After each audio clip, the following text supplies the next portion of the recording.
Hello guys, welcome back to part 3 of how to make worship loops in iOS Garageband, being on a iPhone or iPad.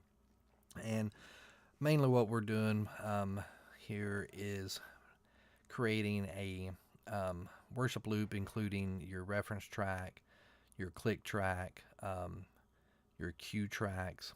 It's a great tool for creating templates. A lot of times when you're in the studio, the first thing you got to do is set up kind of a reference track and click tracks and cue tracks, and sometimes you can waste burn up an hour, sometimes if not more, just setting up your click and cue tracks. So by being out on the go, having your phone available or your iPad available, you can be anywhere and build these things. And then when you get back to your studio, you can sync your phone up and or even email these templates back to your back to your DAW. So it's a great little tool. So let's get started here. What we'll do, we'll go ahead and open up the project that we've been working on. And last video we imported a reference track, the song Simplicity by Rend Collective. What we're going to do now is I'm going to show you how to import and set up a click track to where we don't use this native click track, but we're using a kind of a WAV file click track that will export directly out to be used inside your loop rig for live use. So let's go ahead and just turn this click track off, and then what we will do is grab our samples, and we'll click on the music tab here, and then you'll click on audio files, and then you're going to just scroll down and look for the word click, and then you're just going to touch and hold and drag the click track over to the first bar.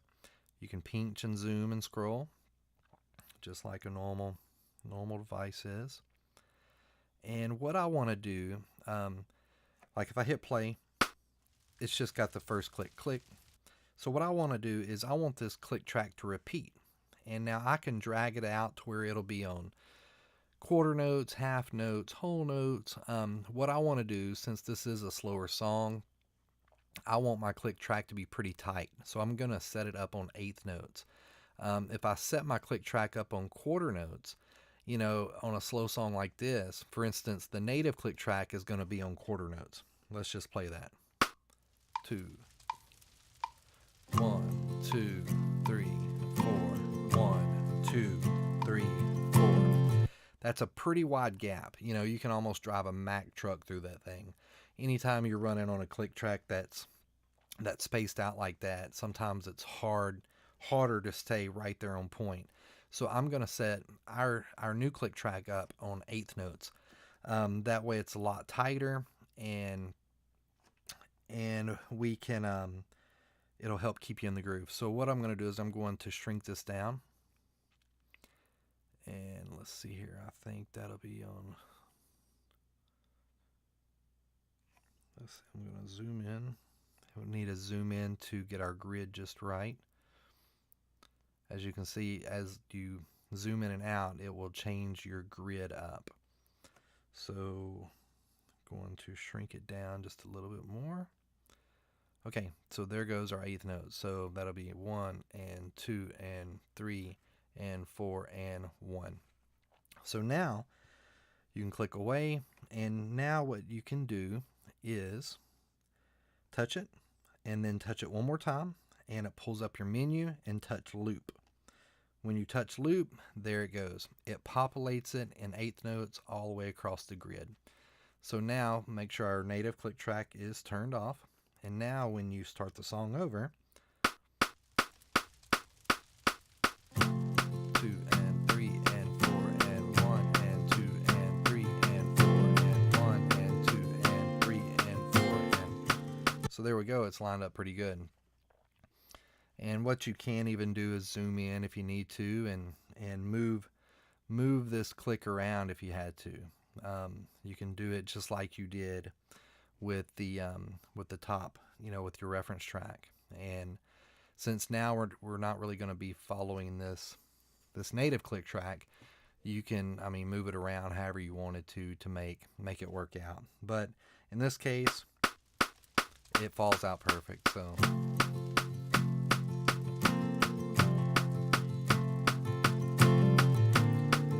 we're good to go on that. Now we have our click track in. Now what we want to do is build our cue track. So we already imported our cue track in. That was back on part 1. So now what we're going to do, how we build this thing, is you click on your sample section. And what we want to do is find the word intro. We're going to grab intro and drag it over. And then we're going to touch the sample again. We're going to find the word 2, 3, 4 and drag these guys in there. 2 and that'll go there, I believe. Let's see. Intro 2. Oh, I put that on the 8th. So what I'm going to do is I'm going to zoom in back to where, or zoom out back to where I have my quarter notes. That way it makes it easier to see the grid. I may have chopped this part off. There we go. We'll drag that back out. And Intro 2. There we go. So now let's find our 3 and 4.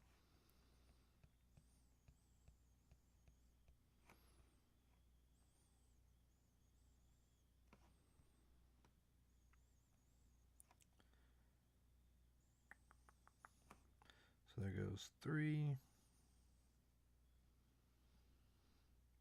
And then we're going to grab 4.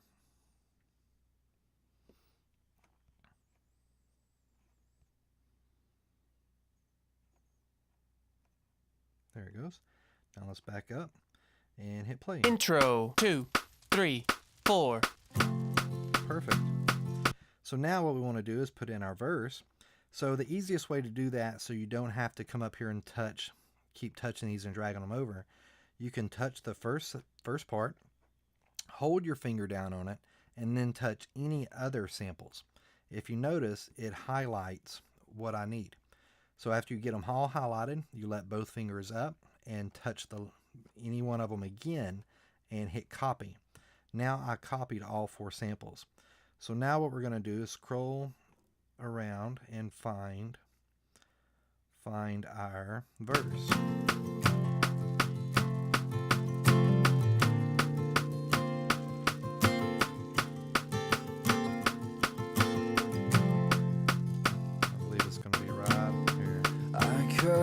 There we go.